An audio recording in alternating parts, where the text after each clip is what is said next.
तो आज एक बहुत अच्छा विषय पर चर्चा करेंगे। हम अपने अंदर की सहन शक्ति को कैसे बढ़ाएं, क्योंकि टोटल इस ज्ञान का जो सार है, ब्रह्मा कुमारी के ज्ञान का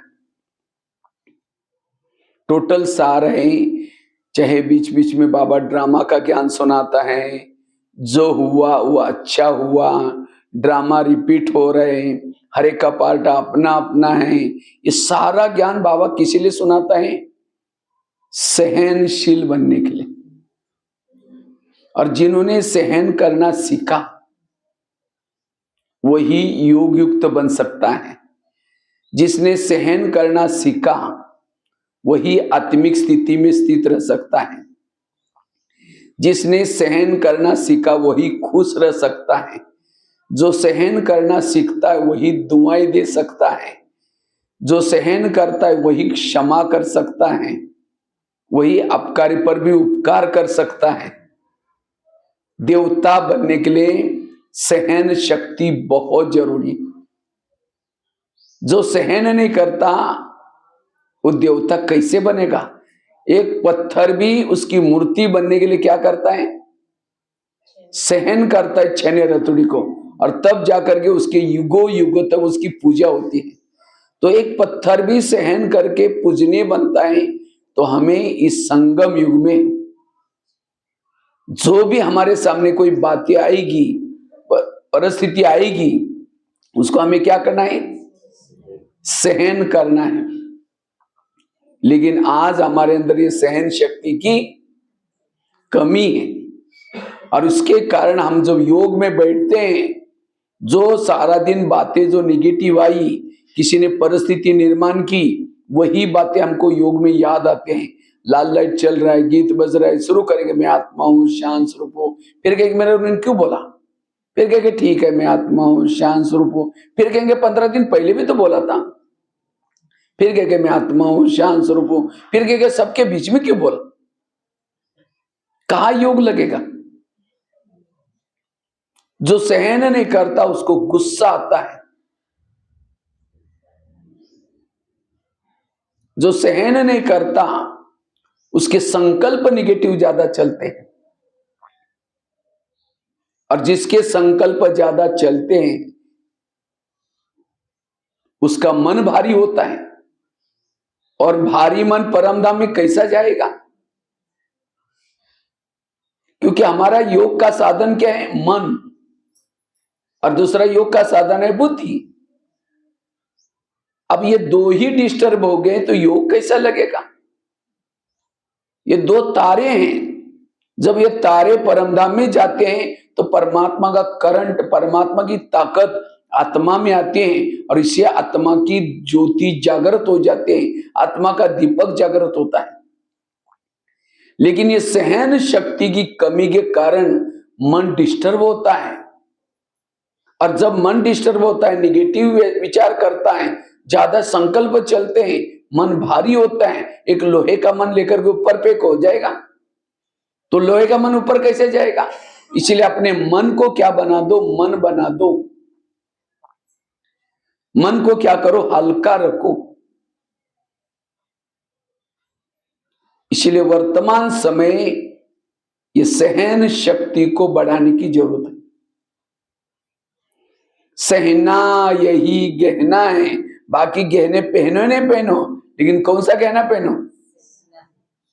सहन करने। जिसने सहन शक्ति का गहना पहना है उसके भ्रुकुटी में आत्मा का स्मृति का तिलक लग जाएगा। यहां वो आत्मा के स्वरूप में रह सकता है। जो सहन शक्ति का गहना नहीं पहना उसकी आत्मा की बिंदी मिट जाती है, और जिसको बिंदी नहीं है, मिट जाती है, उसको क्या बोलते हैं? विधवा, माना उसका पति। अब इसी तरह जो आत्मिक स्मृति में नहीं है, परमात्मा से दूर हो गया, डाइवर्स हो गया उसका। इसलिए सहन करके हमें आत्मिक स्मृति का तिलक लगाना है। जो सहन करता है उसके हाथ में दृढ़ता के कंगन होंगे, वो दृढ़ता में रहेगा, और दृढ़ता सफलता की चाबी है। जिसमें सहन नहीं करता मेरे से नहीं होगा, हम नहीं कर सकते, मैंने बहुत कीच किया, मुझे सहन नहीं होता। वो उमंग उत्साह खत्म हो जाए। उसके पांव में उमंग उत्साह के पायल होंगे। कब? जब सहन करेंगे। जिसमें सहन शक्ति नहीं, उमंग उत्साह के पायल टूट गए। उसके मुख में मधुर मुस्कान की लाली होगी। आजकल चेहरा अच्छा दिखने के लिए लोग क्या करते हैं? लाली और पाउडर भी लगाते हैं। लाली तो लगाई, चेहरा मरा पड़ा हुआ है, फूला हुआ है, लोग तो डर जाएंगे, पता नहीं इसको क्या हो गया। तो चेहरे की रौनक है मुस्कुराना। बाबा कहते हैं आगे चल करके मेरे बच्चों के चेहरे म्यूजियम का काम करेंगे। लेकिन कौन से चेहरे? जो मुस्कुराता है, जो सदा खुश रहता है। लेकिन खुश कौन रह सकता है? जो सहन करता है। सहन नहीं करता वो खुश नहीं रह सकता। जो सहन नहीं करता वो पर चिंतन करता है, पर दर्शन करता है। माताओं का ज्यादा टाइम किसमें जाता है? पर चिंतन में। और पर चिंतन क्यों किया? क्योंकि घर की बातें सहन नहीं हुई, वो औरों के साथ शेयर कर रहे हैं। माताओं में सहन शक्ति ज्यादा होती है, कम होती? मजबूरी का नाम महात्मा गांधी। माताएं सहन तो करती हैं, लेकिन सहन की भी बातें अपने तक नहीं रखती, पड़ोसनी को जाकर सुनाती। पानी के बहाने, पानी भरने के बहाने जाएगी, या माचिस लेने के लिए बहाने जाएगी, और कहेंगे खाना खाया? अरे कहेगी क्या खाओ, मेरे पति ने बड़ा घमासान किया। वो कहेगी मेरा भी कोई कम है क्या? वो अपने घर की सुना रहे, वो अपने घर में सुना रहे, इसको कहेंगे पर चिंतन। और चलते चलते वो क्या कहते हैं? मैं कभी कभी धमकाती हूं, तुम भी कम नहीं करना, नहीं तो सिर पर बैठेगा, अभी से कंट्रोल में रख। वो बातें सुन के आई, सारा दिन याद रहता है, अब शाम को आएगा धमकाऊंगी। मैं भी कोई कम हूं क्या? मैं तो भी अर्धांगिनी हूं, मेरा भी तो अधिकार है। शाम को जब आता है, पानी मांगता है, कैसे देंगे? ले, तेरे बात नहीं, गुस्से से पानी दिया, खाना गुस्से से बनाया, पूरा घर डिस्टर्ब हो गया। क्यों? सहन शक्ति की कमी। इसीलिए वर्तमान समय प्रमाण अपने सहन शक्ति को बढ़ाओ। सहन शक्ति बड़ी बहन है, बाकी शक्तियां उसकी छोटी बहन है। जब बड़ी बहन आएगी, छोटी बहनें अपने आप आएगी। और जिसके पास सहन शक्ति आती है, दैवी गुण शक्तियों के बच्चे हैं। एक एक शक्ति के चार चार बच्चे हैं। जब सहन शक्ति आएगी, उसके साथ चार दैवी गुण आएंगे: शांति, एकाग्रता, एक रस और अंतर्मुखता। हर शक्ति की चार चार बच्चे। तो जिसके पास अष्ट शक्ति है, उसके पास गुण कितने हो गए? 8 चौक 32 गुण। और जिसके पास 32 गुण है, अष्ट शक्ति है, वो है मास्टर सर्वशक्तिवान। उसको माया कुछ भी बिगाड़ नहीं सकती। वो सदा भ्रुकुटी के आसन पर बैठता है। इसलिए वर्तमान समय प्रमाण सहन शक्ति को बढ़ाना है। आकाश के चंद्रमा को पानी में देखना है, तो पानी कैसा चाहिए? स्थिर चाहिए। परम धाम के परमात्मा को मन में देखना है, हमारा मन स्थिर चाहिए। लेकिन ये सहन शक्ति न होने के कारण मन क्या है? हलचल में रहता है। और जिसका मन हलचल में है, वो परमात्मा को कर्म योगी बन करके याद नहीं करता। इतना नहीं, बैठ करके योग करेगा तो भी उसकी याद नहीं आएगी। जिसने कुछ बोला है, जिसने अपमान किया, वही बातें याद आती हैं। इसलिए वर्तमान समय हमें सहन शक्ति को बढ़ाना है। तो सहन शक्ति को बढ़ाने के लिए हम क्या क्या करें? क्योंकि आजकल मधुबन में भी जो मुरलियां चल रहे, क्या मुरलियां चल रहे? बच्चे, संकल्प को बचाओ, समय को बचाओ। ये संकल्प वेश किसके जाते हैं? किसके संकल्प वेश जाते हैं? हाँ?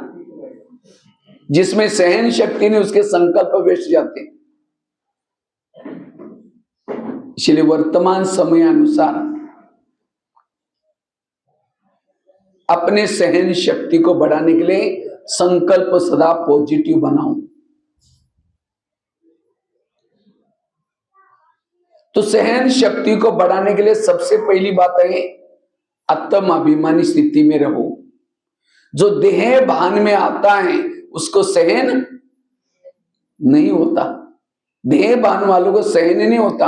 आज भी बाबा ने कहा ना, अशरीरी बनो, आत्म अभिमानी स्थिति का अभ्यास करो। जो 4-5 बातें बताए उसमें ये बात भी थी।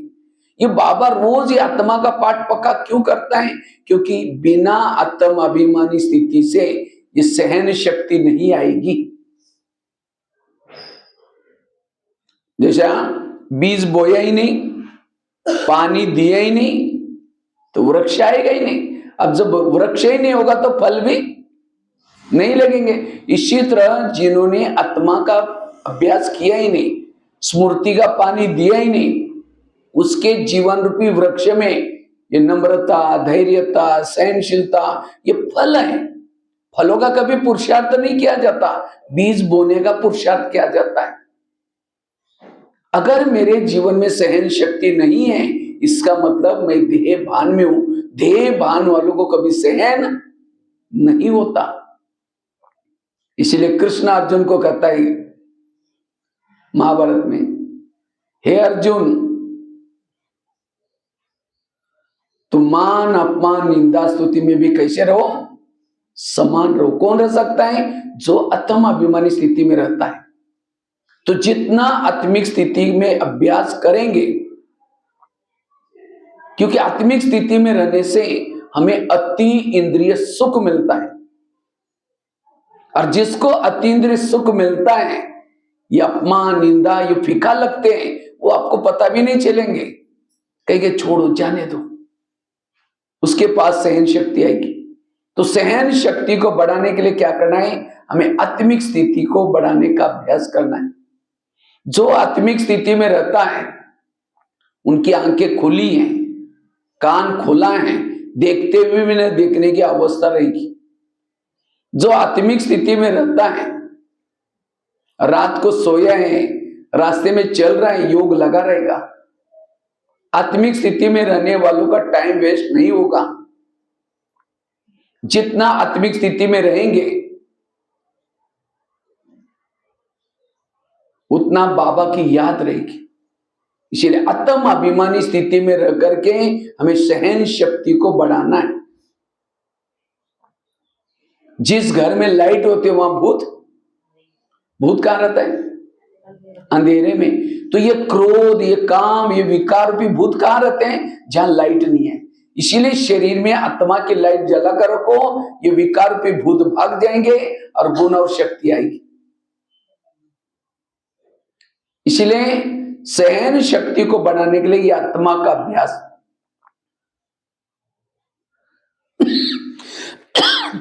इसलिए बाबा हर मुरली में कहते बच्चे आत्मा समझो, आत्म अभिमानी बनो। जितना आत्म अभिमानी स्थिति में रहेंगे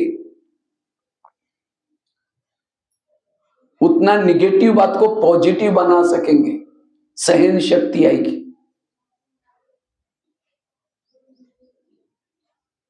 जैसे राम और रावण का युद्ध चलता है, राम रावण का एक सिर काटता है, फिर दूसरा काटता है, फिर तीसरा काटता है, रावण नहीं मरता। विभीषण आकर के कहता है ये ऐसा नहीं मरेगा, उसके नाभि में तीर लगा। और जब नाभि में तीर लगा, रावण क्या हो गया? मर गया। इसी तरह हम भी विकारों के गले काट रहे, कभी काम का काटते हैं, कभी क्रोध का काटते हैं, लेकिन गले तो कट जाते हैं, दोबारा जुड़ जाते हैं। क्यों? देह भान के नाभि में तीर नहीं लगाया। देह भान को छोड़ो, सारे क्रोध के, काम के सारे गले कट जाएंगे और आपके अंदर गुण और शक्ति आएगी। इसलिए आत्मा के अभ्यास से हम सहनशील बन सकेंगे। दूसरी बात है, अगर मुझे सहन शक्ति को बढ़ाना है तो ड्रामा को पसंद करना है। तो आप लोगों को अपना अपना ड्रामा पसंद आया? पसंद आया? जिस घर में रखा है, जो जिस पड़ोसी के साथ रहते हो, जिस पति के साथ रहते हो, जो बच्चों के साथ रहते हो, सब पसंद आया?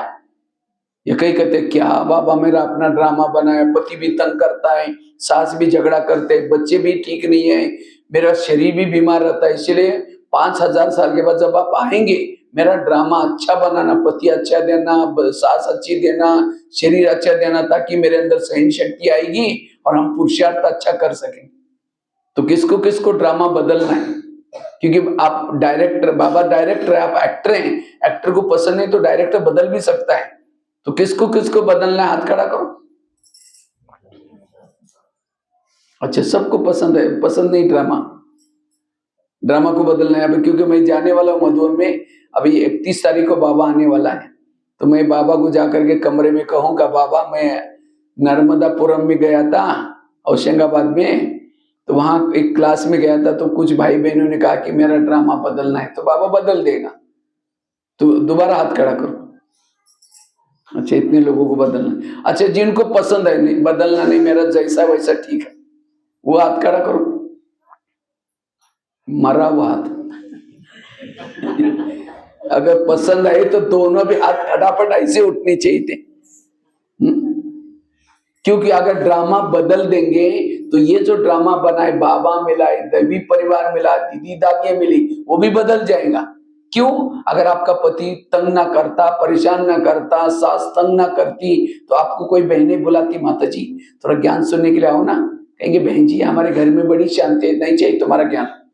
उस पति का धन्यवाद, तंग क्या, परेशान क्या, शांति को ढूंढने के लिए आए और यहाँ इतना अच्छा ज्ञान मिला।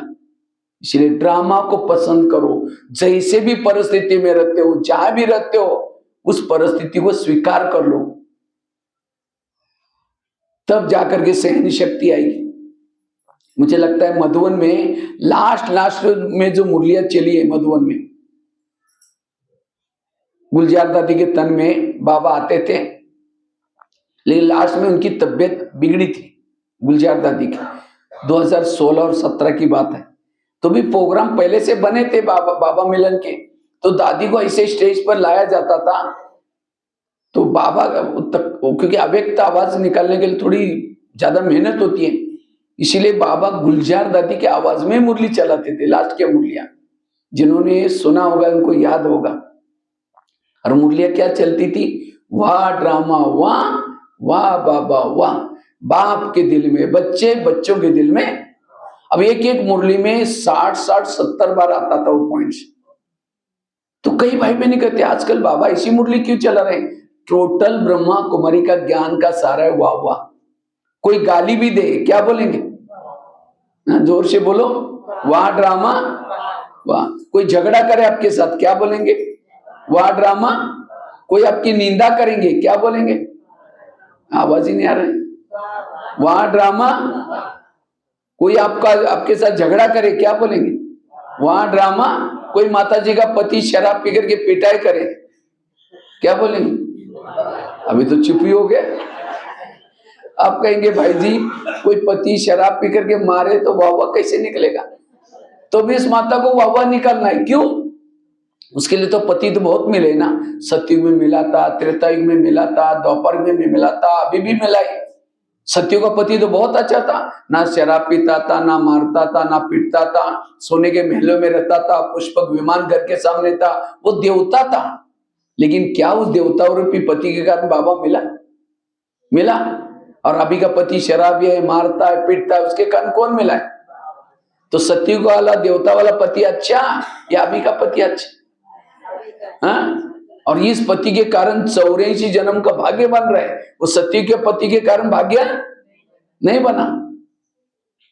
सतयुग का पति तो दिल्ली में रहता था, कुंज गली में रहता था और महाराजा था, और अभी का पति नर्मदापुरम में रहता है। तो दिल्ली वाला पति अच्छा है, नर्मदापुरम का पति अच्छा है? तो इसीलिए उसको और ही बोलना चाहिए, वाह बाबा वाह, ऐसा भी पति, ऐसा ही पति मुझे 5000 साल के बाद भी जरूरत है ना। तब उसकी हर बातें आपको क्या होगी? सहन होगी। सतयुग में भी सास मिली थी, वो देवी थी, कभी झगड़ा नहीं करती थी, उस सास के कारण बाबा थोड़ी मिला है। सतयुग में भी बच्चे थे, वो राजकुमार थे, कभी झगड़ा नहीं करते थे, कहना मानते थे, बड़े सुंदर थे, लेकिन उन बच्चों के कारण बाबा थोड़ी मिला है। सतयुग में भी शरीर मिला था, कंचन काया था, उस शरीर से बड़ी खुशबू आती थी, लेकिन क्या उस शरीर के कानों से भगवान के माँ के सुने? क्या उस शरीरों के आंखों से भगवान को देखा है? क्या उस शरीर के ऊपर भगवान की नजरें पड़ी हैं? क्या वो दिल के अंदर भगवान की धड़कनें रहती थी? वो शरीर क्या काम का, जिसने भगवान को ना देखा हो, भगवान के महावाक्य ना सुने हो। इसलिए ये शरीर बुजुर्ग है, कैसा भी वाह करते रहो, तब सहन शक्ति आएगी। इसलिए सहन शक्ति के लिए ड्रामा को पसंद कर लो। और जिन्होंने ड्रामा को पसंद किया वो कभी भी उसको ये क्यों हुआ, कैसे हुआ, ऐसे कैसे हुआ, कभी भी नेगेटिव विचार नहीं आएंगे। इसलिए बाबा ने ड्रामा की ढाल, माया के तरफ से कितने भी नेगेटिव बातें आएंगी, ढाल को सामने रखो, कभी भी व्यर्थ विचार नहीं चलेंगे। सतयुग में भी पड़ोसनी थी, कभी झगड़ा नहीं करती थी, लेकिन उसके कारण बाबा थोड़ी मिला है। इसलिए ड्रामा को पसंद कर लो। वैसे तो हम 3 बाप के बच्चे, बाप कितने हमारे 3, लेकिन माँ कितने हैं? 4 माँ है, ब्रह्मा, मम्मा, लौकिक माँ और ड्रामा। कितने माँ हो गए? 4 माँ के बच्चे दुखी कैसे हो सकते हैं? और माँ तो माँ होते हैं, माँ कभी भी बच्चे का बुरा नहीं करती। अगर बच्चा बीमार है, माँ उसको दवाई पिलाती है। अगर दवाई कड़वी है तो बच्चा नहीं पीता, माँ उसका हाथ पकड़ करके फिर भी चम्मच टूसेगी, तंग नहीं करे, उसका प्यार है। अगर ये दवाई उसके मुंह में जाएगी, कई बीमारियां उसकी ठीक हो जाएगी। इसी तरह ड्रामा रूपी माँ भी आपके जीवन में कड़वी बातें लाते हैं, परिस्थितियां लाते हैं, किसी लिए और ये आगे बढ़ाने के लिए। इसलिए हर परिस्थिति को स्वीकार करो। और जिन्होंने ड्रामा को पसंद किया वो व्यर्थों से मुक्त है, उसके पास सहन शक्ति आएगी, वो सदा दुआएं देंगे, कभी भी बदुआएं नहीं देंगे। और संगम युग में महान भाग्यशाली कौन है? जिनके जीवन में विघ्न ज्यादा, परिस्थिति ज्यादा, समस्या ज्यादा, वो बड़े भाग्यशाली। क्यों? कुंती के सामने जब कृष्ण जाता है, कुंती को बोलता है तुमको क्या वरदान चाहिए? सोना चांदी जो भी मांगो, मैं तुम्हारी भक्ति का फल देने के लिए आया हूं। तो कुंती कहते मुझे सोना चांदी नहीं चाहिए, मुझे जीवन में समस्या चाहिए। तो कृष्ण कहते हैं तुम क्या मांग रहे हैं? तथास्तु, तो तुम्हारी जो भी इच्छाएं पूर्ण हो जाए। फिर कहा कि तुमने समस्या क्यों मांगी? कहते समस्या होगी, आप सदा मेरे साथ में रहेंगे और आप मेरे साथ में रहेंगे, यही मेरा सौभाग्य है। तो जितनी आपकी समस्या होगी, विघ्न होगी, कौन याद आएगा? बाबा बाबा। इसलिए बांधीली माताओं को बाबा कभी मुरलियों में याद करता है। बांधीली माताओं का पद बड़ा ऊंचा है। क्यों? जब पति तंग करता है, परेशान करता है, उसको कौन याद आता है? बाबा। और जितना बाबा याद है उसका पद भी ऊंचा है। तो पति तंग करने वाला चाहिए, प्यार करने वाला चाहिए? इसीलिए बाबा कहते हैं विघ्नों से कभी भी घबराना नहीं है, ड्रामा को पसंद कर लो। पहली बात को बताई, आत्म अभिमानी बनो तब सहन शक्ति आएगी। दूसरी बात बताई, ड्रामा को पसंद करो तो सहन शक्ति आएगी। सहन शक्ति के लिए हमें योग युक्त बनने की जरूरत है। जितना योग लगाएंगे आपके अंदर सहन शक्ति आएगी। जो योग नहीं लगाते उनके अंदर सहन शक्ति। लेकिन योग कैसे है? विधि पूर्वक योग लगाओ। ऐसे नहीं कि योग में बैठे, मन एक तरफ आए, बुद्धि एक तरफ आए। कई माता योग लगाने के लिए आ रहे, आते आते रास्ते में देखा कि सब्जी वाला जा रहे, फिर यहाँ करके बैठेंगे, शुरू करेंगे मैं आत्मा हूँ, शांत स्वरूप हूँ। फिर सोचा अरे झोला तो लाए नहीं, वो सब्जी कैसे लेके जाए? फिर कहे ठीक है मैं आत्मा हूँ, शांत स्वरूप हूँ। फिर सोचे कि गैस के ऊपर जो दूध रखा था शायद उसको बंद किया या ऐसे चल रहा है। फिर कहे ठीक है मैं आत्मा हूँ, शांत स्वरूप। फिर सोचे घर में मेहमान आने वाला था, मैंने सोचा उसके लिए चने बनाओ, लेकिन रात को तो भिगो ही नहीं, चलो छोड़ो कुछ और बना देंगे, मैं आत्मा हूं। ऐसा योग करेंगे तो आत्मिक स्थिति कैसी बनेगी? और जब आत्मिक स्थिति नहीं तो सहन कैसे होगा? अगर मुझे सहन नहीं होता, मेरे पास योग की पावर कम है। तो इसलिए योग की पावर बढ़ाओ, अमृत वेला का योग करो, रोज क्लास के पहले आधा घंटे का योग करो, और तीसरा रोज की मुरली सुनो। ये 3 चीजों से आपके अंदर सहन शक्ति आएगी। तो अमृत वेला कौन कौन उठता है? अच्छा सब उठते, लेकिन उठते समय सवेरे का कोई वीडियो चुपचाप बनाई जाए सवेरे अमृत वेला के योग का, और वही सवेरे आपको 10 बजे दिखाई जाए इस सवेरे के अमृत वेला का आपका वीडियो है। क्योंकि मेरा है, मैंने ऐसा किया था, दीवार के सारे बैठे, मुंह खुला आंखें बंद, 2 बार मच्छर अंदर भी गए और बाहर गए, पता भी नहीं चला। तो ऐसा योग करेंगे तो पावर कैसी मिलेगी? जैसे कोई मेहमान को घर में बुलाओ, वो आने से पहले दरवाजे खिड़की लगा दो, सो जाओ, वो बेल बजा रही, घंटी बजा रही, दरवाजे नहीं खोलो, कैसे लगे? इसलिए विधि पूर्वक अमृतवेला का योग लगाना जरूरी। क्लास के पहले, क्लास कितना बजे चलते हैं यहाँ? 8 बजे मुरली चालू, तो योग कितना बजे चालू हो जाता है? 8:30, 7:30। सभी को 7:30 बजे, लेकिन मैं देखता हूँ कोई एक मुरली होने के बाद आता है, कोई मुरली चालू होने के बाद एकदम सवेरे आकर के, ये ठंडी तो कुछ नहीं, हमें आकर के क्लास का वातावरण पावरफुल बनाने के लिए, ये शक्तिशाली वायुमंडल बनाने के लिए आधा घंटे का साधना करनी है। अभी नया साल आने वाला है, ठीक है? तो इस नए साल में क्या करेंगे? कम से कम एक महीना, जो अभी जनवरी महीना, रोज सभी को कितना बजे आना है? 7:30 से भी पहले आ जाओ। 7:30 से लेकर के 8 बजे तक पावरफुल योग लगाओ। उसे बाद कोई नहीं आना है, कोई भी ये नहीं बताना बहाना। ये है बाबा के प्रति प्यार, बाबा के प्रति लगन वाले बच्चे।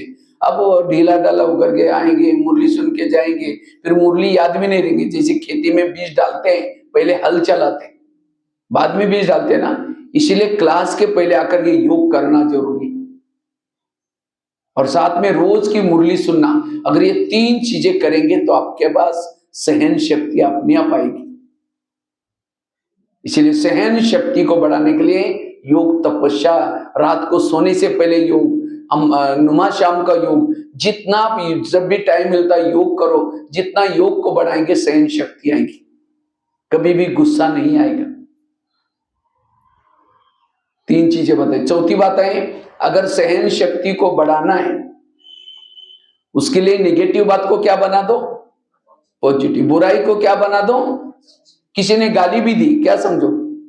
गाली नहीं दी, मेरे पर गुलाब का फूल डाल दिया। क्योंकि जब तक सहन नहीं करेंगे बड़े नहीं बनेंगे। बड़े बनना है, शिव बाबा भगवान बना है। क्यों बना? क्योंकि बाबा ने क्या किया है? क्या सहन किया है? बाबा को कितनी गालियां दी, हे भगवान तुम कुत्ते में, बिल्ली में, टिक्कर में, बिस्तर में, क्या क्या बोला, लेकिन बाबा ने उसको क्या क्या सहन किया। अगर कोई छोटे बच्चों को भी कहो तुम कुत्ते में, पत्थर लेके मारेगा, मेरे को कुत्ते में बोलते हैं, एक छोटे बच्चों को भी सहन नहीं होता। लेकिन भगवान इतनी बड़ी शक्ति, उसको क्या कहा? अगर आपकी सास आपको कहेगी मेरी बहू तो कुछ नहीं करती, तो आपको क्या लगेगा? इतना मेहनत करती हो, मेरे को कुछ नहीं बोलती है, तो कितना टेंशन आएगा। इसी तरह भगवान इतना सारी दुनिया की सारा कारोबार चलाता है, सारी दुनिया को चलाता है, लेकिन उसको क्या कहा? भगवान अकर्ता है, कुछ करता ही नहीं है। तो उसने सोचा है ठीक है 5000 साल के बाद मैं नीचे आऊंगा ही नहीं, मरो, मेरे को ऐसे ही बोलते कुछ नहीं करता, मैं जाऊंगा ही नहीं नीचे।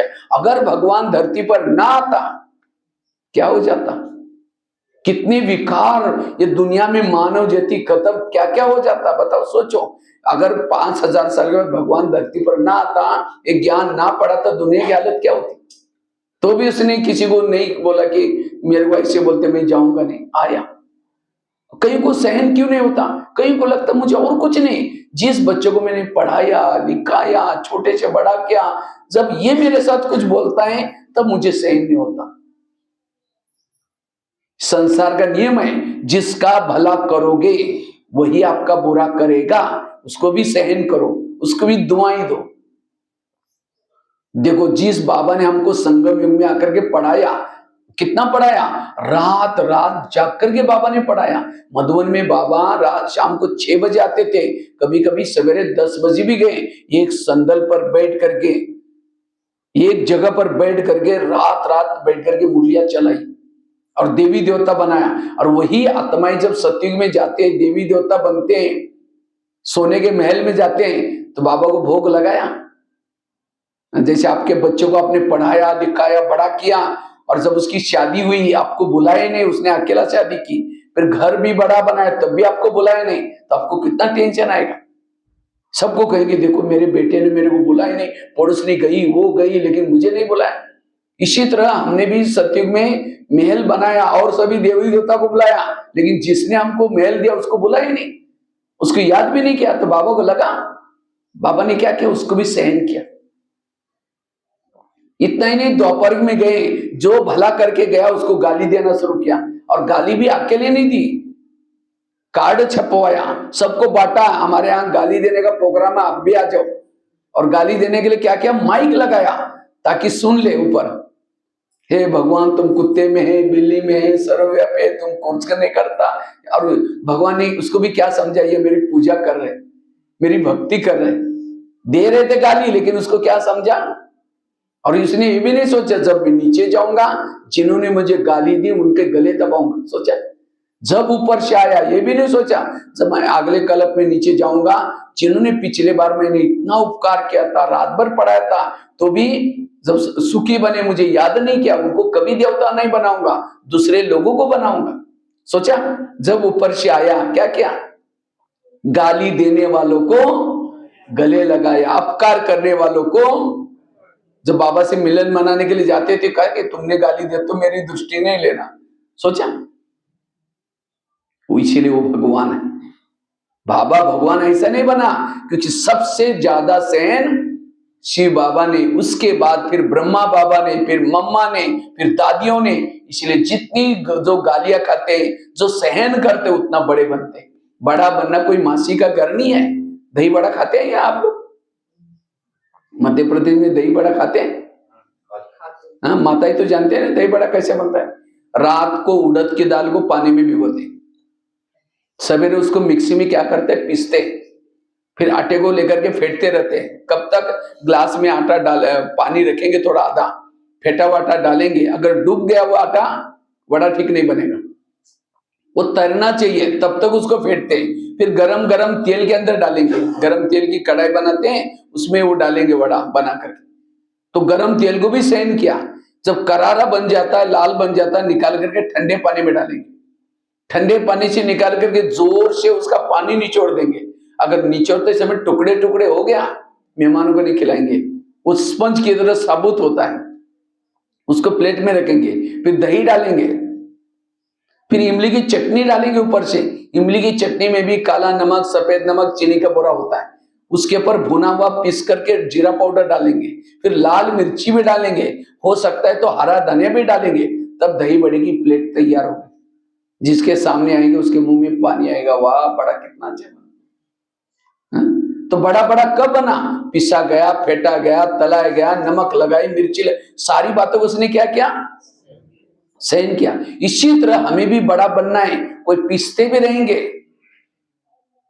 कोई फेंटते भी रहेंगे, कब तक, कोई कहते हम इस घर में बूढ़े हो गए तो भी हमको तंग करते, कब तक सहन करना है। इसीलिए रो रो करके बताएंगे, तब तक सहन करना है जब तक ऊपर नहीं जाएंगे। बड़े को कब तक फेंटा गया, जब तक पानी के ऊपर नहीं तैरा तब तक उसको फेंटा गया। तो आपको भी तब तक फेंटते रहेंगे जब तक ऊपर नहीं जाएंगे। इसीलिए रोना नहीं, और ही खुशी से वाह वाह करते रहो। ये है वहां कोई नमक मिर्ची भी लगाएगा, आप सत्य हैं, आपकी बातों को उल्टी सुल्टी औरों को सुनाएंगे तो भी सहन करो। और जो सहन करता है वो बड़ा बनता है। इतना ही नहीं, बड़े को जो मुंह में डालेंगे 32 दांत भी छोड़ेंगे नहीं, वो भी प्रहार करेंगे। इसलिए बड़ा बनना कोई मासी का घर नहीं है। इसलिए हमें सहन शक्ति चाहिए। और उसके लिए क्या करो, निगेटिव बात को क्या बना दो। कोई गाली देता है, क्या समझो गाली नहीं दी, मेरे पर गुलाब का फूल डाल दिया। संगम युग में जो गाली देगा, दोपहर में रोज आपके मूर्ति के सामने गुलाब का फूल चढ़ाने का काम करेगा। तो भगत चाहिए कि नहीं चाहिए। जिस दिन किसी ने गाली दी, योग में बैठेंगे, बाबा आज आपने बहुत अच्छा भगत भेजा था, वो कल भी किसी को भेज देना। किसी ने आपका परचिंतन किया, पता चला कि मेरा परचिंतन बुराई की, तो भी क्या करो, उनको भी दुआएं दो। ये परचिंतन नहीं किया, मेरा कीर्तन भजन गाया। कीर्तन भजन में क्या होते हैं, 2-4 जन इकट्ठे होते हैं। एक जन क्या करता है, गाता है देवी की महिमा, दूसरा क्या करता है, ढोलक बजाता है, तीसरा क्या करता है, मजारा बजाता है, और क्या करते हैं, 2-4 जन सुनते रहते हैं, उसको कहते हैं कीर्तन भजन। तो परचिंतन में भी क्या होता है, 2-4 जन इकट्ठे होते हैं, ये कहेंगे वो है ही ऐसी, दूसरा क्या, हाँ मेरे साथ भी ऐसा क्या, तीसरा कहता हाँ वो ऐसी करते रहते हैं। जो कहता है कि वो है ही ऐसी, वो द्वापर में जब आपकी मूर्तियां बनेगी, मंदिर बनेंगे, उस शहर में 4-5 लोगों को जन्म लेना पड़ेगा। और जिसने कहा कि वो है ही ऐसी, वो क्या बोलेंगे, हे देवी तुम बड़ी महान हो। जिसने हाँ में मतलब वो ढोलक बजाने का काम करेगा।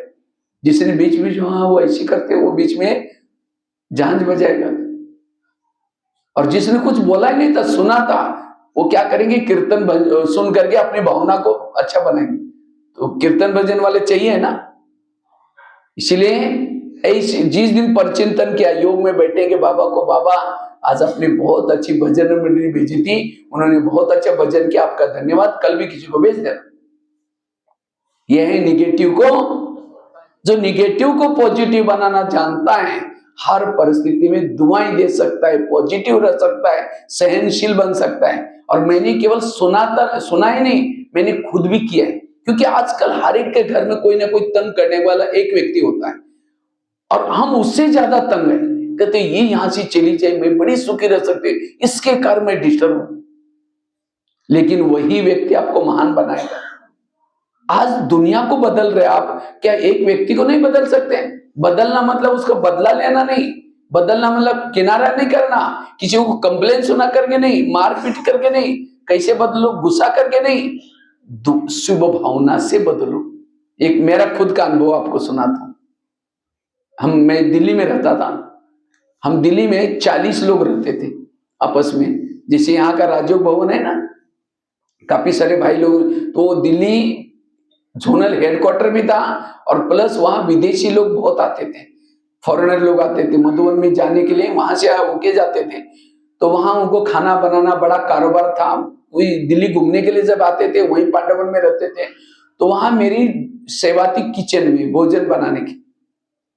और कभी कभी 150-100 फॉरेनर आते थे, कभी मेहमान होते थे, तो खाना खिलाने की 3 बहनों की ड्यूटी थी। एक बहन सवेरे का खिलाती थी, दूसरी बहन दोपहर का भोजन खिलाती थी, तीसरी बहन रात का भोजन खिलाते थे। हर एक के होते ना, सब अलग अलग घरों से आए थे, अलग अलग सबके संस्कार थे। अब किसी के अंदर विशेषता भी है, कोई एक आधी कमी भी होते हैं। जो दोपहर का भोजन खिलाती थी, उस बहन के अंदर थोड़ा गुस्से का संस्कार था, छोटी छोटी बातों में गुस्सा करती थी। तो मैं क्या करता था, 9 बजे 10-11 बजे जाता था किचन में जाकर के खाना वगैरह बनाया। खाना बनाने के बाद कुकर की सीटी निकाल करके उसका ढक्कन उल्टा करके रख देते थे, रबर बैंड निकाल करके रख देते थे। उसके बाद हुटकेस को, रोटी का हुटकेस, उसके बाद कढ़ाई वगैरह सब कुछ साफ करके रख देते थे। तो आते ही क्या करेगी वो, कुकर का ढक्कन लेकर के फेंक देगी, कहते हैं इसके ऊपर ढक्कन क्यों ढका, इसके लिए प्लेट नहीं है दूसरी, अलग से प्लेट रखो। तो मैं दूसरे दिन क्या करता था, ढक्कन को छोड़ देता था और प्लेट ढकता था।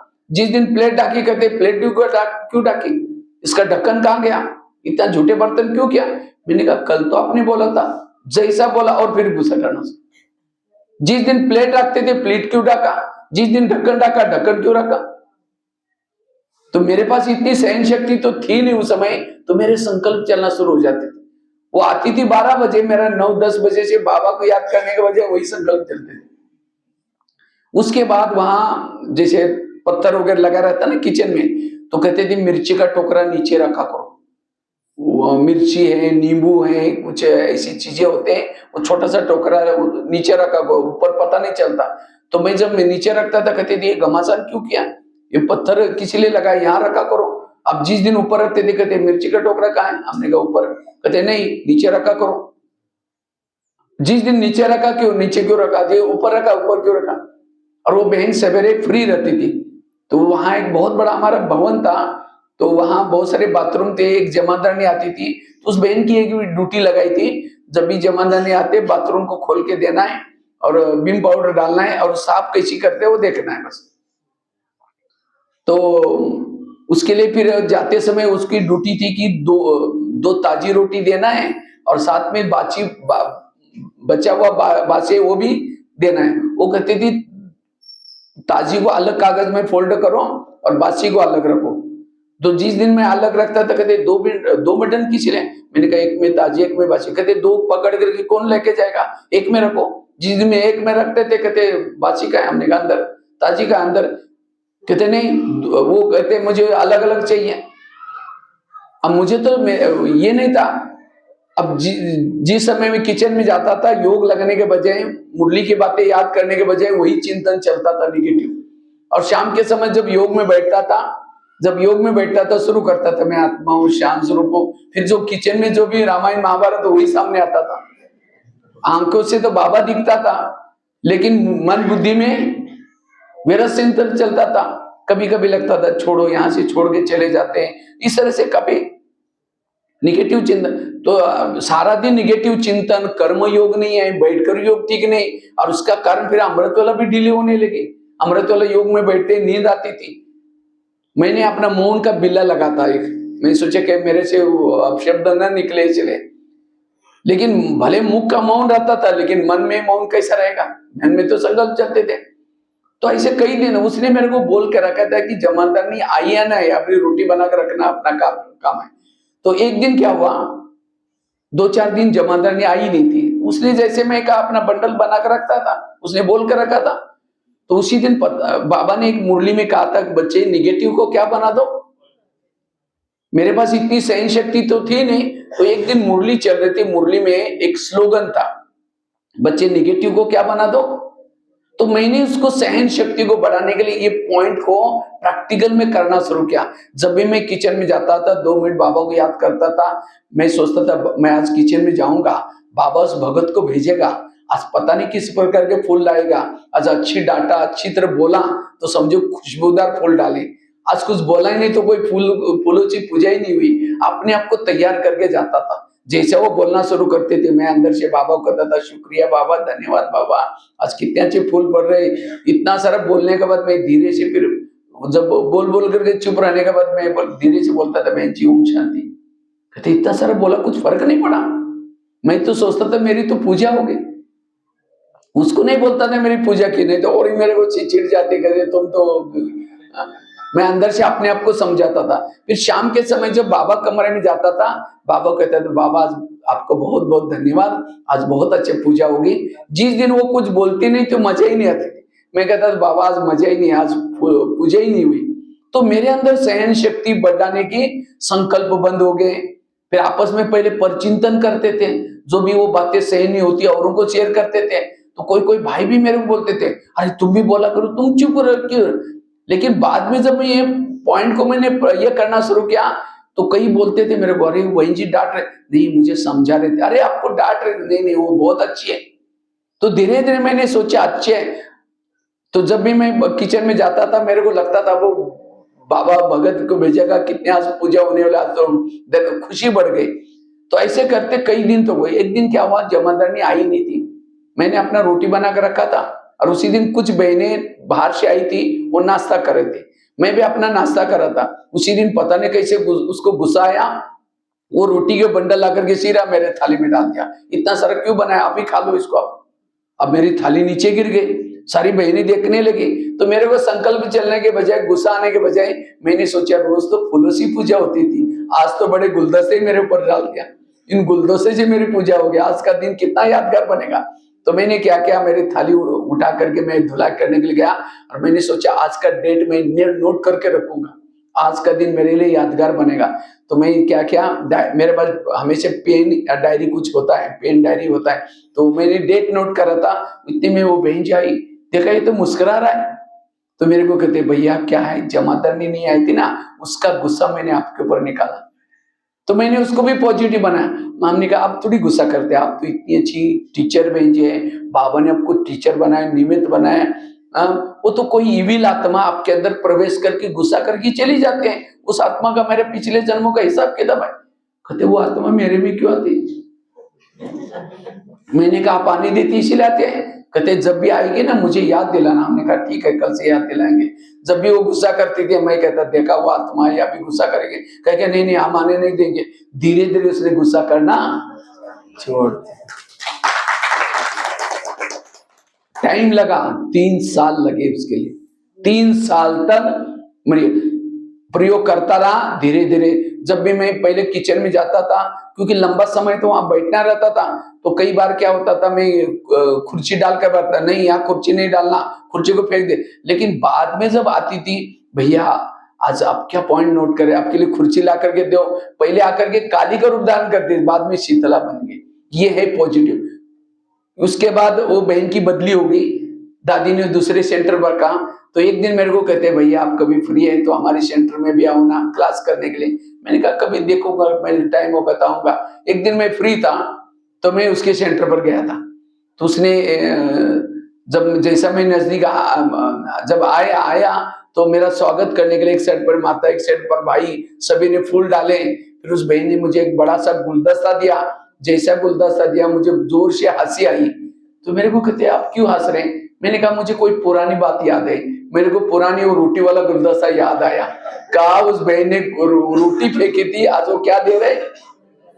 गुलदस्ता। इतना ही नहीं, मैं कई सेंटर पर जाता हूँ, जब ये गुलदस्ते मिलते हैं तो ये गुलदस्ते ऐसे नहीं मिलते हैं।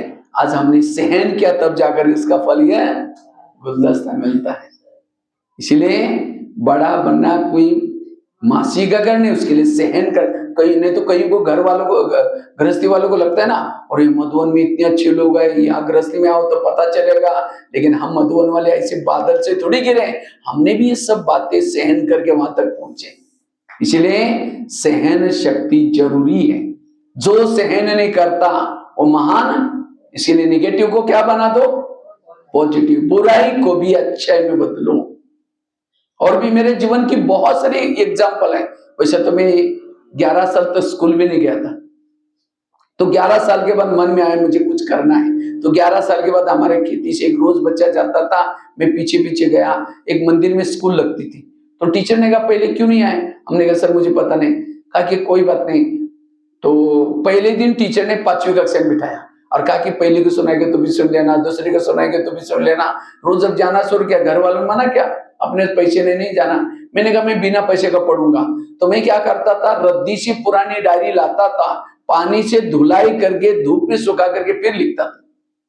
ऐसे करके पढ़ाई किया, चोरी नहीं की, गलत रास्ते में नहीं गया। और एक दिन आया, उसी रद्दी में ब्रह्मा कुमारी का किताब मिला, उसी से ज्ञान में। जब मैं पढ़ता था मेरे पास खाने के लिए कुछ नहीं था, चावल उबाल करके गरम चावल पर शक्कर डाल के खाता था। आज मधुबन में जहां 25,000 लोगों का भोजन बनता है, उस किचन में सेवा करते हैं। ये है सहन शक्ति। मेरे जीवन में प्रॉब्लम आई, समस्या है, लेकिन कभी गुस्सा नहीं किया। एक दिन मैं जब दिल्ली में रहता था, मुझे कभी कभी लगता था मुझे किसी को ज्ञान सुनाना सीखना है। तो मैंने एक 2-4 लोगों को बुला करके कुछ सुनाना शुरू किया। तो किसी ने मेरे को देख लिया, कहते आप क्या कर रहे थे? मैंने कहा इसी ज्ञान की बातें सुना रहा था। कहते नहीं तुम्हारा काम नहीं, तुम कभी नहीं कर सकते हो, तुम ऐसे हो वैसे हो, बहुत निगेटिव बोला। तो मैंने सोचा इनकी कोई गलती नहीं, शायद मेरे पास ज्ञान का स्टॉक नहीं है, इसलिए बाबा ये सेवा का मौका नहीं दे रहे। तब से सुनाना छोड़ दिया। रोज एक बगीचे में बैठता था, गमले पड़े रहते थे, गमलों को समझता है, माताएं बैठे, यूथ बैठे, कुमार बैठे, रोज आधा घंटा गमले के सामने ज्ञान सुनाने की प्रैक्टिस की। और करते करते आज 12,000 कॉलेज में, 1100-1200 जेलों में लेक्चर करके इंडिया बुक ऑफ रिकॉर्ड में नाम दर्ज किया। अगर वो मुझे ऐसे ना बोलते तो प्रैक्टिस ना करता। इतना ही नहीं, एक दिन किसी ने मेरे को कहा आप इतने सारे कार्यक्रम करते हैं, इसके फोटो नेट में डालो, इंटरनेट में। मुझे तो इंटरनेट वगैरह कंप्यूटर को जाता ही नहीं, क्योंकि मैंने पढ़ाई 5 साल किया है, 5वीं से 10वीं तक पढ़ाई किया है। तो मैंने कुछ फोटो एक सीडी में डाल करके एक भाई के पास लेके गया। मैंने कहा भाई इसको नेट में कहीं डाल देना। उसने कहा तुम तो पैसे का आदमी, तुम्हारे फोटो नेट में थोड़ी होते। मुझे लगा नेट क्या होती है, मुझे उसको सीखना है। और सीखते सीखते इतना सारा सीखो, आज यूट्यूब में, गूगल में बीके भगवान भाई डालो, बहुत सारे क्लासेस आज हर एक के जेब में बैठा। कितनी सारे भाई बहने यूट्यूब में सुन रहे।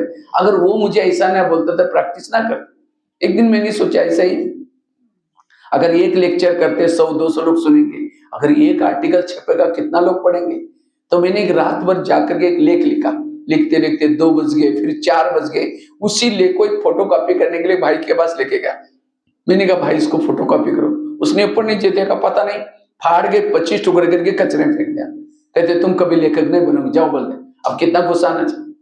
मैंने सोचा नहीं, इसमें कल्याण है, आज से फोटो कॉपी नहीं करूंगा, बार बार लिखूंगा। वो एक लेख 4-4 बार, 5-5 बार लिखता था, और लिखने से बार बार करेक्शन होता गया और अच्छे विचार बनते गए। और लिखते लिखते आज 40 मैगजीन में लिखता हूं, 3000 से ज्यादा लेख लिख चुका हूं। इतने नहीं, जब मैं पढ़ता था तो रद्दी से डायरी ला करके लिखता था, तो रद्दी से डायरी लिखने से वो फट जाता था अक्षर, तो टीचर ने मेरी डायरी को दीवार पर फेंक दी। क्या ये कुत्ते का पाँव बिल्ली को लगाता है, ऐसे राइटिंग लेते। मुझे लगा कि मुझे भी राइटिंग सुधारना है, तो एक बच्चे का राइटिंग अच्छा था, उसे क लिख कर लिया, क को 8 दिन, ग को 8 दिन, एक एक अक्षर के पीछे 8-8 दिन मेहनत की। 2 साल के बाद राइटिंग इतना अच्छा बना, आज मधुबन में 25-30 बोर्ड लिखने की सेवा की। अब जो पुराने उनको याद होगा, कभी मटका में लिखते थे, कभी शिवलिंग में लिखते थे, सुंदर राइटिंग में। अगर वो मुझे टीचर ने डायरी ना फेंकता तो शायद इस सेवा का मौका।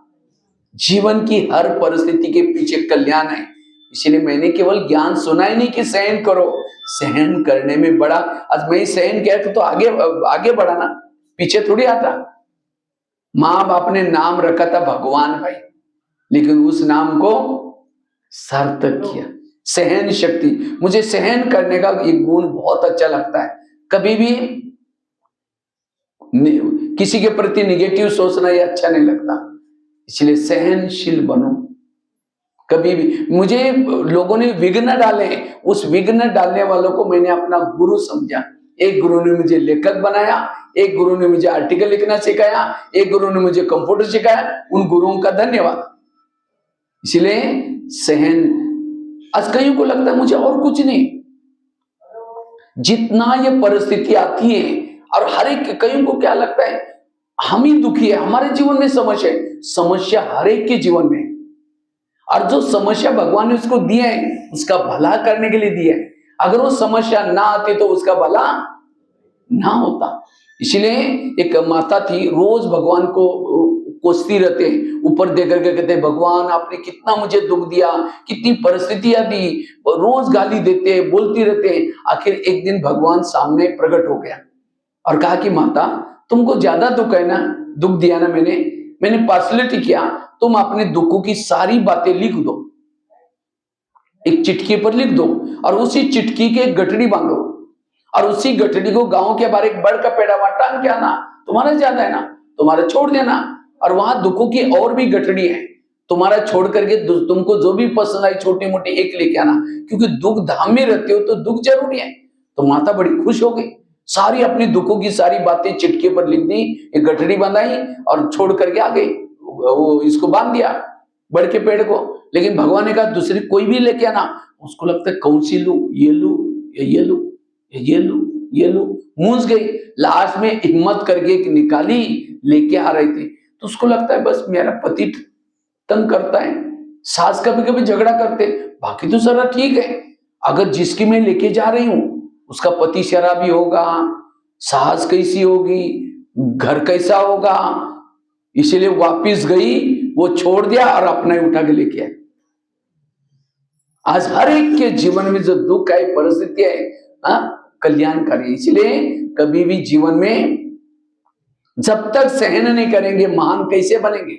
एक शिल्पकार था, उसको मूर्ति बनाना था, मूर्ति बनाने के लिए एक ढेर था पत्थरों का, उसके पास गया, एक लिया, उसके ऊपर हैमरिंग करना शुरू किया। 3 दिन के बाद उस पत्थर के मन में आता है मैं कब तक सहन करूं, वो टूट गया पत्थर। शिल्पकार ने उसको छोड़ दिया, दूसरा लिया, उसके ऊपर मारना शुरू किया। 6 दिन के बाद वो भी सोचता है मैं कब तक सहन करूं, कब तक ये मार रहा है मुझे, वो भी टूट गया, उसको भी छोड़ दिया। तीसरा लिया, 9 दिन के बाद वो भी टूट गया। चौथा लिया, 12 दिन के बाद वो भी टूट गया। 5वां लिया, 15 दिन के बाद वो भी टूट गया।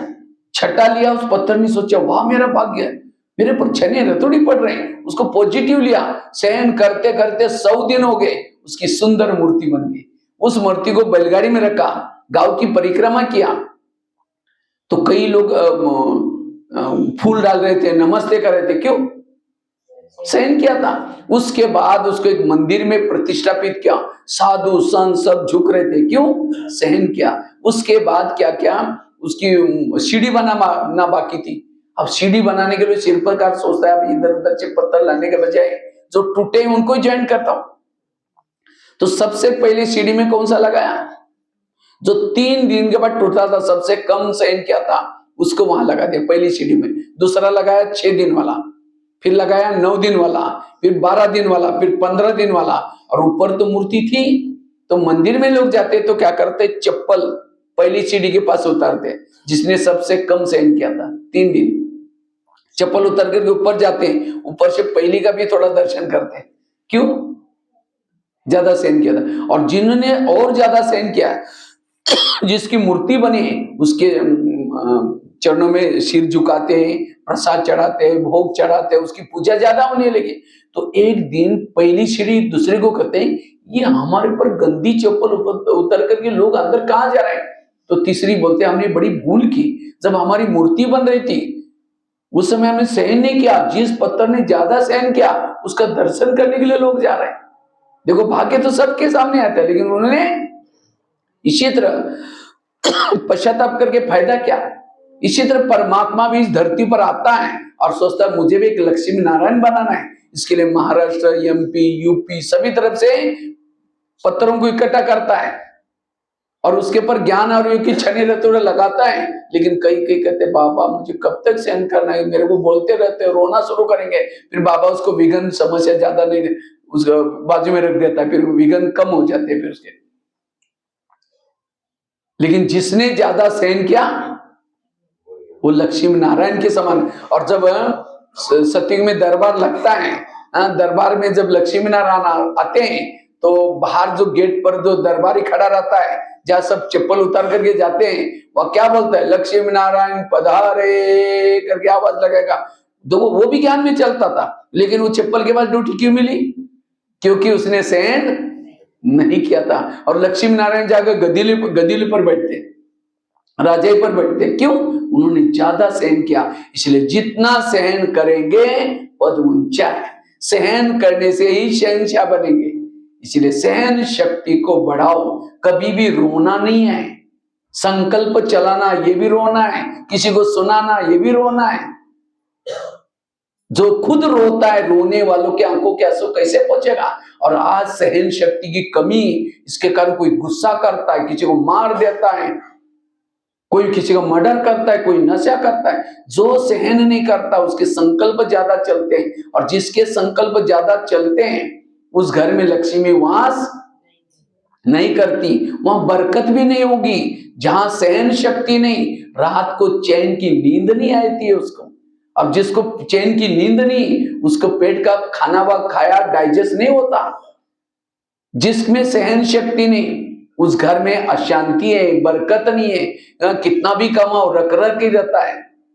इसलिए सहन शक्ति की देवी बनो। जिसमें सहन शक्ति नहीं, उसके ज्यादा विचार चलने से दिमाग गर्म हो जाता है, और जिसका दिमाग गर्म होता है उसके दिमाग में केमिकल उतरते हैं, उसे शरीर की भी बीमारी होती है। इसलिए कहते हैं ना, जिसका पाँव गरम, पेट नरम, दिमाग ठंडा, उस घर में कोई डॉक्टर है उसको मार दो डंडा। पाँव को कैसे रखो? गरम, पेट को नरम और दिमाग को ठंडा। लेकिन आजकल उल्टा होता है, पांव रहते ठंडे, पैदल चलेंगे नहीं, वॉकिंग करेंगे नहीं, स्कूटी में आएंगे जाएंगे, रिक्शाओं में आएंगे, ब्लड सर्कुलेशन नहीं होगा, कई बीमारी होगी। पांव को रखो गरम, अर्थात पैदल चलना, वॉकिंग करना, और दूसरा पेट को नरम रखो। पनीर की सब्जी 4 रोटी खाएंगे, और कद्दू बनाए नाकी मोड़ेगी, क्या बनाया? जीभ की टेस्ट पेट में वेस्ट। जो जीभ को अच्छा लगता है वो ज्यादा नहीं खाओ, पेट को जो अच्छा है वही खाओ। और दिमाग को कैसे रखो? ठंडा। लेकिन आजकल दिमाग रहता है गरम, बच्चों की बातें, घर की बातें, परिस्थितियां, ये सोच सोच करके दिमाग को कैसे रखते हैं, और यही बीमारियों के भी कारण है। जो सहन करेगा वो हेल्दी वेल्दी और हैप्पी रहेगा, उसका स्वास्थ्य बहुत अच्छा रहेगा। उसको कोई जेल की चक्कर काटने की, हॉस्पिटल में जाने की, पुलिस स्टेशन जाने की कोई जरूरत नहीं है। इसीलिए सहन शक्ति को बढ़ाना। आज किसी को पेट की बीमारी होती है, ईर्ष्या वाले विचार चलाने वालों को पेट की बीमारी होती है। इसलिए कहते हैं ना, तो मेरे को देख करके तुम्हारे पेट में जलन होता है क्या?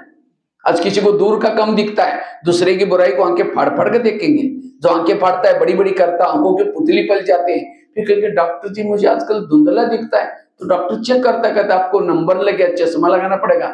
चश्मा तो लगाया, फिर भी बुराई देखना नहीं छोड़ेंगे, नंबर बढ़ता ही जाएगा। आज किसी का ब्लड प्रेशर बढ़ गया, बीती हुई घटना को याद किया, बीपी हाई हो गई। आज किसी को अस्थमा होता है, दमा, कोई भी बातों को पेट में दबा कर रखेंगे, क्या हुआ? कुछ नहीं हुआ। अरे बताओ क्या? नहीं नहीं कुछ नहीं हुआ, हुआ बहुत कुछ है, दबा कर रख रहे हैं, अस्थमा होगा। इसलिए खुश रहो, लेकिन आजकल लोग खुश होने के लिए कहाँ जाते हैं? लाफिंग क्लब में जाएंगे, बगीचे में जाएंगे, हाथ ऊपर करेंगे, हाँ हाँ करेंगे, घर में आते पत्नी का मुंह देखते ही चेहरा डाउन हो गया। बाबा कहते हैं आगे चल करके मेरे बच्चों के चेहरे म्यूजियम का काम करेंगे, लेकिन कौन से चेहरे? जिसमें खुशी है, जो सहनशील है, जिसके सोच पॉजिटिव है, उसका चेहरा गुलाब के फूल की तरह खिला हुआ रहेगा। इसलिए सदा खुश रहो, इसलिए सहनशील बनो। सहन शक्ति नहीं तो खुश नहीं रह सकता। आज किसी को स्पॉन्डिलाइटिस होता है, सर्वाइव, रास्ते में जा रहे सब्जी लाने के लिए, जा रहे मार्केट में, वो क्या करती है, इधर क्या हो रहा है, इधर उधर देखने वालों को स्पॉन्डिलाइटिस होता है। फिर डॉक्टर को कहेंगे डॉक्टर जी मेरे गले में आजकल अकड़न हो रहे हैं, तो डॉक्टर चेक करता है, कहता है आपको स्पॉन्डिलाइटिस हुआ, इसका इलाज करके डॉक्टर बड़ा सा पट्टा लगाता है। जब पट्टा लगेगा 6 महीना ना इधर देखेंगे ना इधर देखेंगे, सीधा देखते चलना पड़ेगा। आज किसी को शुगर होती है, शुगर पेशेंट बैठे हैं यहाँ कोई? शुगर क्यों होते हैं? दूसरों को कंट्रोल में रखने की कोशिश करेंगे, मैं इसकी सास हूं, मैं इसका पति हूं, मैं इसकी सास हूं, मैं इसकी माँ हूं, इसको मैंने पढ़ाया लिखाया, छोटे से बड़ा किया, जब इसकी शादी में अपनी पत्नी का मानता है, मुझे नहीं पूछता। ऐसे टेंशन से शुगर होते हैं। जिसके ज्यादा विचार चलते हैं उसको तनाव निर्माण होता है। तनाव को इंग्लिश में क्या बोलते हैं? टेंशन। टेन मतलब कितना? 10, और सन मतलब बच्चे। टेंशन मतलब 10 बच्चे। अब पहले तो 2-4 है, फिर 10 पैदा होंगे, सुख कैसा रहेगा? अब किसी के 10-12 बच्चे, माँ बाप शांति से बैठेंगे, एक आएगा पापा जी मुझे कपड़े चाहिए, अब उसको भगा, दूसरे का पापा जी मुझे परीक्षा के भी देने। जितने बच्चे उतनी समस्या भी। तो जिसने हमारे कौन से बच्चे? अनेक संकल्प विकल्प, सहन शक्ति नहीं, तो बहुत सारे इसका तो सत्यानाश हो गया, ये मेरे साथ ऐसी क्यों करती हैं? तो ये क्या हो गया? निगेटिव। और जब ऐसे निगेटिव वाला शांति से बैठ नहीं सकता। देवी का पोज कैसा है? वरदानी पोज जाता है, मुस्कुराता चेहरा है। देवी को कोई गाली भी देता, हाथ नीचे करके चेहरा पीछे नहीं करता। लेकिन हमारी हालत क्या है? कोई गाली देता है, 15 दिन से बात नहीं करेंगे, वरदानी हाथ के बजाय ऐसा करेंगे। ऐसा कोई देवी का पोज है? धुआं वाला पोज है, ऐसा पोज कोई मंदिर में? वो ऐसे करने वाली देवी कैसी बनेगी? तो इसलिए इस 2024 में सहन शक्ति की देवी बनो। मुझे कभी भी निगेटिव नहीं सोचना। No question, no correction, no quotation, no opposition, मन चुप। और जितना सहन करेंगे उतना देवी बनेंगे, उतना शक्तिशाली बनेंगे, उतना आपका ज्ञान योग सब ठीक चलेगा। इसलिए व्यर्थों से मुक्त। आज किसी को ब्रेन हेमरेज होता है, हमारे ब्रेन में बालों से भी महीन नसें होती हैं, वो क्या काम करते हैं? खून सप्लाई होता है। लेकिन जब ज्यादा सोचते हैं, निगेटिव सोचते हैं, उस नसों से तेजी से खून बहता है और नसें फट जाते हैं, उसका कोई इलाज नहीं। तो मैं खुद निगेटिव हूं या पॉजिटिव कैसे पता चलेगा?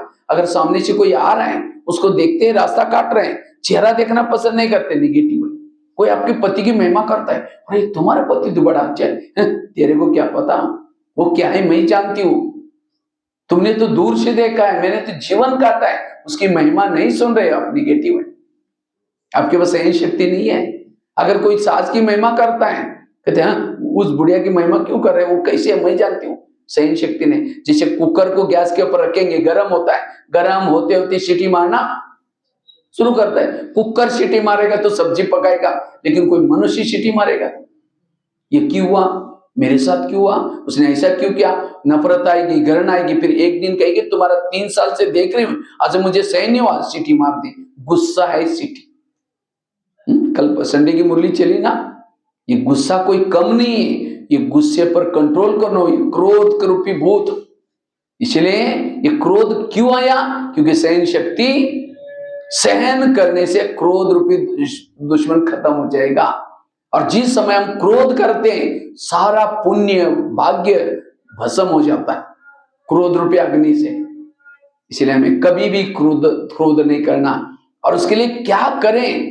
इसलिए आजकल डॉक्टर क्या कहते हैं, अगर हेल्दी बनना है कड़वी चीजें खाना पसंद करो। इसलिए आजकल लोग करेले खाते हैं, कड़ू नीम के पत्ते खाते हैं। वो करेले मतलब सब्जी की करेले की बात नहीं, जीवन में आने वाली कड़वी बातों को डाइजेस्ट करो, ये है करेले।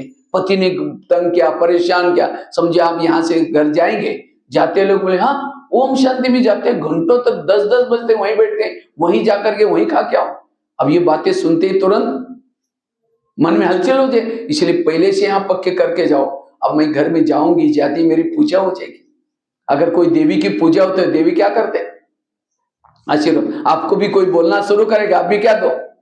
आशीर्वाद। मतलब हाथ से नहीं दो, और चिढ़ जाएंगे। बड़ी देवी बन के आई, शक्ल जाकर के देख ले, मन से को कि बाबा इनका कल्याण करना। आज हम कितनी अच्छी अच्छी बातें सुन के आई, अगर ये भी उस क्लास में होते, उनको कितना डायबिटीज है, कितना गुस्सा आता है, ये भी ठीक हो जाते हैं। निगेटिव को क्या बना दिया? पॉजिटिव। परिस्थिति को पॉजिटिव बना दो। सहन करने के लिए आज सहन क्यों नहीं होता? कई कहते मैं इसके रास्ते में कभी गई नहीं, मैंने इसका पूरा कुछ किया नहीं, फिर भी ये मेरे साथ ऐसी क्यों करती है? टाली कभी एक हाथ से, टाली के लिए कितना चाहिए? अगर कोई व्यक्ति मेरे साथ उल्टा सुल्टा करता है, मैंने भी कभी किया था, आज आपके घर के जितने भी लोग हैं, कोई आपको देने के लिए, कोई आपसे, समझो कोई बहू है, सास उसको तंग करे, परेशान करे, अगर सास और बहू का पिछला जन्म दिखाई जाए तो आज जो बहू है पिछले जन्म इसकी सास थी, और जो सास है वो कौन थी? बहू। इसीलिए कहते हैं ना, सास भी कभी बहू थी। अगर आपका पति तंग करता है, इसका मतलब आपने भी कभी पति बनकर के तंग किया था, वो है आपका हिसाब। इसलिए कर्म गति को समझना, कोई आपको देने के लिए, और ये हमारा अंतिम जन्म है। जितने भी हमारे 63 जन्मों के हिसाब सारे चुक्त करने, इसलिए किसी के भी व्यवहार से डिस्टर्ब नहीं होना। नहीं तो कई डिस्टर्ब हो करके, ये तो पागल है, ये कभी सुधरे नहीं, तो गधा है, इसको कोई अक्ल नहीं। ये शब्द ब्राह्मणों के नहीं है। ये कौन बोलता है? जिसको सहन नहीं होता, इसका तो सत्यानाश हो जाए। ऐसे शब्द जाएंगे, उसका तो सत्यानाश होगा, आपका भी। इसलिए इस 2023 में कहते ना, नए साल की बहुत शुभकामना ये बोलते हैं, लेकिन प्रैक्टिकल हम देते नहीं शुभकामना। प्रैक्टिकल में तो सत्यानाश हो जाए, इसका अक्ल नहीं, तुम गधा है, तुम ये है, क्या क्या बोलते रहते। इसलिए इस वर्ष में सबको ऐसी शुभकामना दो। किसी ने कुछ भी बोला, क्योंकि बाबा इस आत्मा का कल्याण करना, तब जाकर के आप बाबा की प्रत्यक्षता कर सकते हैं। तो ऐसा इस 2024 का वर्ष आपके लिए हैप्पी, हेल्दी, वेल्दी रहे। इसलिए सहन शक्ति की देवी बनो। ओम शांति।